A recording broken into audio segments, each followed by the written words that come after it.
Hello students, मैं हूं अमित और आज की इस वीडियो में हम सीखेंगे एसक्यूएल का चैप्टर नंबर 4। इस वीडियो को लास्ट तक जरूर देखिएगा। तो चलिए इस वीडियो को स्टार्ट करते हैं। स्टूडेंट्स, सबसे पहले आप अपना माई एसक्यूएल सॉफ्टवेयर ओपन कर लीजिए और अभी तक जितनी भी चीज़ें आपने एसक्यूएल लैंग्वेज के माध्यम से की हैं, जैसे कि आपने इसके अंदर डेटाबेस क्रिएट किया, टेबल क्रिएट किया, टेबल में आपने डेटा को इंसर्ट करना सीखा, सब कुछ एसक्यूएल लैंग्वेज के माध्यम से। ओके, तो इसी सब चीज़ों को आज हम मैन्युअली करने वाले हैं माई एसक्यूएल सॉफ्टवेयर के थ्रू। ठीक है, तो चलिए देखिए कैसे हम इसके अंदर डेटाबेस बनाएंगे बिना एसक्यूएल के माध्यम से। मतलब एसक्यूएल लैंग्वेज अब हम यूज़ नहीं करेंगे, सिर्फ आज की इस वीडियो में के अंदर हम नहीं करेंगे। बाकी जो आगे जब हम प्रोजेक्ट वगैरह बनाएंगे तो वहाँ पे तो आपका एसक्यूएल लैंग्वेज ही यूज़ होता है, लेकिन आपको ये भी आना चाहिए कि माई एसक्यूएल सॉफ्टवेयर में किस तरीके से डेटाबेस को बनाया जाता है उसी सॉफ्टवेयर के माध्यम से। तो सबसे पहले आपको क्या करना है, यहाँ देखिए डेटाबेस पे आना है और अगर आप डेटाबेस क्रिएट करना चाहते हैं तो सिंपली यहाँ पे आप न्यू डेटाबेस का एक नाम दे दीजिए। जैसे कि मैं यहाँ पे STPCE के नाम से एक डेटाबेस क्रिएट करता हूँ। ओके, और यहाँ पे जो भी लिखा रहे आप इसको यही रहने दीजिएगा। ठीक है, सिंपली क्रिएट के बटन पे आप क्लिक करेंगे तो सिंपली आपका जो डेटाबेस है वह क्रिएट हो जाएगा। देखिए इस तरीके से। इसके बाद जब आप इस पर क्लिक करेंगे तो आपसे पूछा जाएगा कि यहाँ पे कोई भी टेबल नहीं है इस डेटाबेस में, आप इसके अंदर टेबल क्रिएट करिए। तो जैसे कि आपको यहाँ पे टेबल का नाम देना होगा और उस टेबल में कितने कॉलम बनेंगे वो यहाँ पे आपको राइट करना होगा। सो मैं यहाँ पे जैसे कि टेबल का नाम दे देता हूँ एडमिशन टेबल। ओके, और यहाँ पे मैं 3 कॉलम बनाने वाला हूँ, तो 3 कॉलम यहाँ पे सेलेक्ट रखूँगा और गो के बटन पे क्लिक कर दूँगा। उसके बाद गो के बटन पे क्लिक करने के बाद आपसे पूछा जाएगा कि आपके पहले कॉलम का नाम क्या है। ठीक है, तो मैं यहाँ पे पहले कॉलम का नाम दे देता हूँ रोल नंबर। ओके, कुछ इस तरीके से। उसके बाद उसका टाइप क्या होगा, डेटा टाइप, तो यहाँ पे मैंने इंट ही चूज़ कर रखा है। कितनी लेंथ होएगी उसके अंदर आप वो पास कर दीजिए, जैसे कि हम डालते थे ना एसक्यूएल के अंदर टेबल क्रिएट करते वक्त, तो वही लेंथ आपको यहाँ डालनी है। ओके, इसके आगे की जो ऑप्शंस हैं इसको आप अभी थोड़ी देर के बाद में सीखेंगे। ओके, सो यहाँ पे मैं दूसरा कॉलम बना लेता हूँ स्टूडेंट नेम के नाम से। तो फिलहाल मैं सिंपली नेम यहाँ पे राइट कर लेता हूँ और यहाँ पे आपका डेटा टाइप क्या होगा, वेर कैर। ठीक है, तो इस सेलेक्ट कर लीजिएगा। उसके बाद कितने कैरेक्टर इसके अंदर टाइप होने चाहिए वो टाइप कर लीजिए। ओके, उसके बाद आप यहाँ पे तीसरे कॉलम का नाम लिखिए, जैसे कि मैं यहाँ पे लिख देता हूँ फीस का कॉलम। ओके, यहाँ पे इसका भी डेटा टाइप इंट ही रहेगा और यहाँ पे आप इसका लेंथ डाल दीजिएगा। सिंपली इतना ही आपको करना है। अब सेव के बटन पे आप क्लिक करेंगे तो सिंपली क्या होगा, ये टेबल आपका क्रिएट हो जाएगा। तो देखिए यहाँ पे स्ट्रक्चर के अंदर आपको टेबल दिख रहा है, रोल नंबर, नेम और फीस। और अगर ब्राउज में जाएंगे तो यहाँ पे आपको अपना टेबल इस तरीके से दिख जाएगा। ओके, सो चलिए अब हमें क्या करना है, इस टेबल के अंदर डेटा इंसर्ट करना सीखना है। तो डेटा इंसर्ट करने के लिए जो यहाँ देखिए इंसर्ट टैब आपको दिखेगा, आपको सिंपली इस पर क्लिक कर लेना है और उसके बाद आपको यहाँ पे डेटा इंसर्ट कर लेना है। जैसे कि कैसे करेंगे इंसर्ट, जरा देखिए अभी यहाँ पे सिर्फ 2 रो इंसर्ट करने का आपको यहाँ पे ऑप्शन मिला हुआ है। जैसे कि देखिए ये पहला रो और ये दूसरा रो। जैसे कि देखिए रोल नंबर में आप क्या वैल्यू देना चाहते हैं, तो मैं रोल नंबर में 1 देना चाहता हूँ। नेम में मैं दे देता हूँ अमित। ओके, फीस में यहाँ पे राइट कर देता हूँ 500। ओके, तो ये मैंने पहले रो का डेटा यहाँ पे मैंने इनपुट कर दिया। फिर ये मेरे को मिला दूसरे रो का डेटा। ठीक है, तो मैं यहाँ पे दूसरे रो में डाल देता हूँ रोल नंबर 2। नेम में यहाँ पे डाल देता हूँ अंकित और फीस यहाँ डाल देता हूँ 600। ओके, अगर आप चाहते हैं 2 से ज़्यादा रो का डेटा आपको इंसर्ट करना है तो यहाँ पे देखिए लिखा हुआ है कंटिन्यू इंसर्टेशन विद 2 रोज। अगर आप इसे बढ़ाएंगे तो वैसे वैसे यहाँ पे आपका अलग अलग रो यहाँ पे आपको दिखते जाएगा। ठीक है, जिसके अंदर फिर से आप डेटा इंसर्ट कर सकते हैं कुछ इस तरीके से।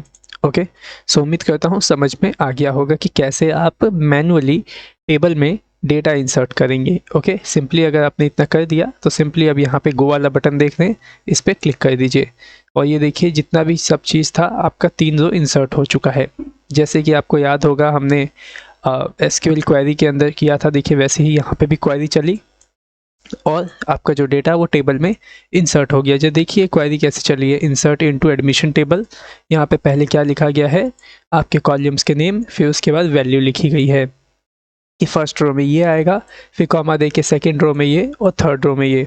अभी आपको अगर अपना टेबल देखना है तो सिंपली ब्राउज के टैब पे क्लिक करिए और यहाँ पे देखिए रोल नंबर में 1 2 3, नेम में अमित, अंकित, दिनेश और फीस भी यहाँ पे आ गई है।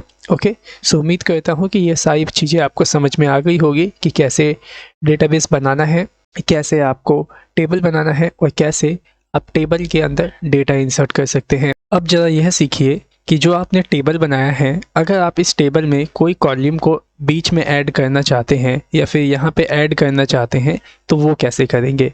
सिंपली आपको क्या करना है, जो स्ट्रक्चर वाला टैब दिख रहा है, सिंपली आप इस पर क्लिक करेंगे तो यहाँ पे आपके टेबल का जो पूरा स्ट्रक्चर होगा वो शो हो जाएगा। देखिए, पहला कॉलम ये रहा, दूसरा ये और तीसरा ये। ठीक है, अगर आप इसमें कोई कॉलम ऐड करना चाहते हैं तो देखिए कैसे ऐड करेंगे।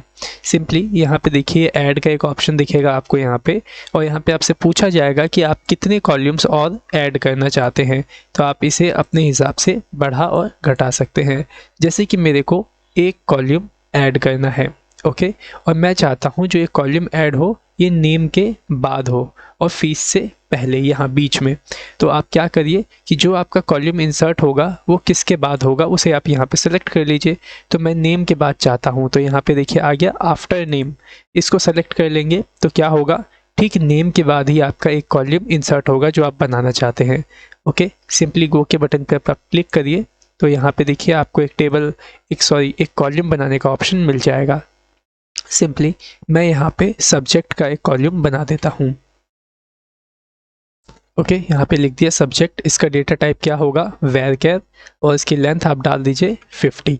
ओके, सिंपली सेव के बटन पे क्लिक करिए तो देखिए यहाँ पे नेम के बाद जो एक सब्जेक्ट वाला कॉलम था वो भी ऐड हो गया। ओके, सो उम्मीद करता हूँ आपको समझ में आ गया होगा कि किस तरीके से आप अपने टेबल के अंदर कॉलम्स को ऐड करेंगे।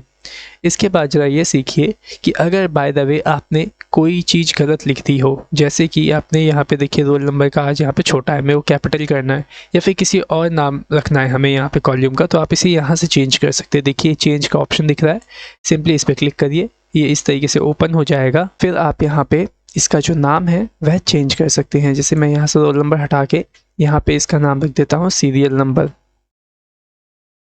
कुछ इस तरीके से, और इसे आप सेव के बटन पे क्लिक करिए तो देखिए ये आपका सेव हो जाएगा और यहाँ पे सीरियल नंबर आ जाएगा। अगर आप कोई कॉलम डिलीट करना चाहते हैं तो सिंपली ड्रॉप के बटन पे आप क्लिक करके ओके करेंगे तो वह कॉलम आपका डिलीट हो जाएगा। देखिए फीस वाला कॉलम जो है आपका वो डिलीट हो गया है। अब ब्राउज पे क्लिक करिए तो देखिए यहाँ रोल नंबर था, सीरियल नंबर बन गया, नेम था, नेम ऐसे क्या ऐसे ही है, सब्जेक्ट है, और देखिए सब्जेक्ट के अंदर कोई भी डेटा नहीं है क्योंकि हमने जो सब्जेक्ट क्रिएट किया वहाँ से तो पहले था नहीं सब्जेक्ट, तो कोई भी डेटा नहीं। अगर आप इंसर्ट करना चाहते हैं तो सिंपली आप इंसर्ट में जा कर के डेटा इंसर्ट कर सकते हैं, या तो आपको ये अपडेट करना पड़ेगा डेटा। ठीक है, इंसर्ट करेंगे तो क्या होगा, न्यू रो में डेटा आएगा। जैसे कि मैं आपको एक करके दिखाता हूँ, यहाँ पे एक ही कॉलम लेता हूँ, यहाँ पे 4 राइट करता हूँ, नेम अमित राइट कर देता हूँ, सब्जेक्ट हिंदी राइट कर देता हूँ। ओके, और अगर गो पे मैं क्लिक करता हूँ तो देखिए यहाँ पे ब्राउज में कि एक नया डेटा यहाँ पे इंसर्ट हो जाएगा। ओके, लेकिन अगर आप चाहते हैं यहाँ पे सब्जेक्ट में डेटा अपडेट करना तो सिंपली आपको एसक्यूएल क्वेरी चलानी पड़ेगी। याद होगा, अपडेट वाली एसक्यूएल क्वेरी आपको याद होनी चाहिए। जैसे कि मैं यहाँ पे राइट करता हूँ अपडेट, और कौन सा टेबल आपको अपडेट करना है, एडमिशन टेबल, तो यहाँ पे राइट करेंगे एडमिशन टेबल। देन उसके बाद यहाँ पे सेट क्वेरी का यूज़ करेंगे और बताएंगे कि कौन से कॉलम को आप अपडेट करना चाहते हो। तो मैंने बोला यहाँ पे मेरे को सब्जेक्ट का जो आपका कॉलम है इसको अपडेट करना चाहता हूँ और इस पर मैं इंग्लिश राइट करना चाहता हूँ, तो यहाँ लिख दीजिए इंग्लिश को। ठीक है, और मैं ये इंग्लिश सभी रो के अंदर इंसर्ट करना चाहता हूँ। ठीक है, सभी रो में। अगर किसी एक रो में करना होता तो मैं वेयर कीवर्ड लगाता और उस पर कंडीशन पास करता कि जहाँ रोल नंबर 1 है या फिर सीरियल नंबर 2 है वहाँ, लेकिन मेरे को इंग्लिश सभी में अपडेट करना है।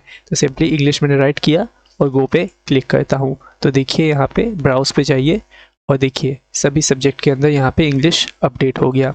तो उम्मीद करता हूँ समझ में आ गया होगा कि किस तरीके से आप एसक्यूएल के माध्यम से अपडेट करेंगे।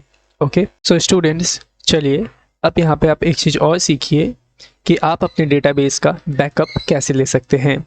अगर आपको अपने डेटाबेस का बैकअप लेना है तो सिंपली आपको पहले डेटाबेस को क्लिक करके सेलेक्ट करना होगा, उसके बाद आपको यहाँ पे एक्सपोर्ट टैब मिलेगा, इस पे आपको क्लिक करना है। उसके बाद सिंपली यहाँ गो का बटन मिलेगा, इस पे क्लिक कर देंगे। तो इसके गो पे क्लिक करने से क्या होगा कि आपके टेबल में आपके डेटाबेस के अंदर जितने भी टेबल होंगे उन सभी टेबल का बैकअप आपके फाइल के रूप में यहाँ पे डाउनलोड हो जाएगा आपके सिस्टम में।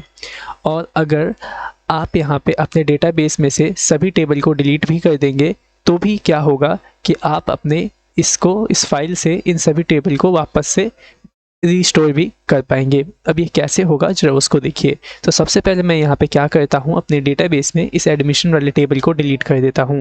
डिलीट कैसे होगा, सिंपली डेटाबेस पे क्लिक करेंगे, यहाँ पे टेबल की लिस्ट आ जाएगी, सिंपली ड्रॉप देखते हैं, इस पे आप क्लिक करेंगे और ओके कर देंगे, जिससे क्या होगा कि आपका जो बनाया हुआ टेबल होगा वो डेटाबेस में से डिलीट हो जाएगा। तो देखिए यहाँ पे अब डेटाबेस में कोई भी टेबल नहीं है। तो आपको क्या करना है कि देखिए जो अभी आपने एक्सपोर्ट करके फाइल रखी है बैकअप करके, इसको जब आप इंपोर्ट करेंगे तो ऑटोमेटिकली जो टेबल आपने बनाया था वह यहाँ पे इंसर्ट हो जाएगा। कैसे होगा जरा वो देखिए। सिंपली आपको अपने डेटाबेस को क्लिक करके पहले सेलेक्ट करना है, उसके बाद देखिए यहाँ पे इंपोर्ट देख रहे हैं, इस पे क्लिक करना है और यहाँ पे फाइल को चूज़ कर लेना है। तो यही वाली फाइल है HTPCE वाली, सिंपली ओपन पे क्लिक करिए और नीचे देखिए गो का बटन है, इस पे क्लिक करिए। जैसे ही क्लिक करेंगे तो देखिए जितने भी रो थे, जितने भी टेबल थे हमारे डेटाबेस में पहले, वो सारे के सारे यहाँ पे आ चुके हैं। देखिए वापस से मैं इस पर क्लिक करता हूँ, देखिए एडमिशन टेबल आ गया और इसे ओपन करता हूँ तो सारा डेटा आपके पास आ चुका है। इसका यूज़ आप तब भी कर सकते हैं जैसे कि आपने इस डेटाबेस के अंदर काफ़ी सारा टेबल बना लिया और आप चाहते हैं कि इसी डेटाबेस का जो सारा टेबल है वो मैं टेस्ट वाले डेटाबेस में भी रखूँ। तो सिंपली आप टेस्ट पे भी क्लिक करके यहाँ पे इंपोर्ट कर सकते हैं। जैसे कि देखिए मैं इसी को वापस से इंपोर्ट करता हूँ इस टेस्ट वाले डेटाबेस में भी। तो देखिए यहाँ पे जो टेस्ट वाला डेटाबेस है इसके अंदर भी वही सेम टेबल यहाँ पे आ चुका है। सो उम्मीद करता हूँ कि आपको समझ में आ गया होगा कि एक्सपोर्ट और इंपोर्ट कैसे करते हैं। एक्सपोर्ट हम तब करते हैं जब हमें डेटाबेस का बैकअप लेना होता है और इंपोर्ट तब करते हैं जब हमें डेटाबेस का जो बैकअप है उसे रीस्टोर करना होता है। ओके, सो उम्मीद करता हूँ कि आपको ये वीडियो सही से समझ में आ गया होगा। और मैं आपको ये बता दूँ कि ये वीडियो है, ये वीडियो SQL का लास्ट वीडियो है। नेक्स्ट चैप्टर से हम PHP को स्टार्ट करेंगे, क्योंकि PHP के साथ ही हम SQL को सही मायने में सीख सकते हैं और AJAX को भी। ठीक है, सो नेक्स्ट वीडियो में हम शुरू करते हैं PHP को। सो जब तक के लिए जितना भी मैंने आपको SQL लैंग्वेज के रिलेटेड जितनी भी क्वेरी आपको करवाई है उन सभी क्वेरी को आप दोबारा से एक बार देख लीजिए, रिवीजन कर लीजिए, देन उसके बाद हम आपका PHP स्टार्ट करेंगे। क्योंकि अगर PHP आप स्टार्ट करेंगे तो इसका मतलब ये है कि आपको SQL की जो लैंग्वेजेस हैं, जो SQL की जो क्वेरीज़ हैं वो आपको अच्छी तरीके से याद होनी चाहिए। ओके, तो SQL की सभी क्वेरी आप याद कर लीजिएगा, देन उसके बाद आप जब PHP सीखेंगे तो आपको कोई भी प्रॉब्लम नहीं आएगी। ओके, सो उम्मीद करता हूँ कि आपको ये वीडियो सही से समझ में आ गया होगा। So thanks for watching our premium video. Have a nice day.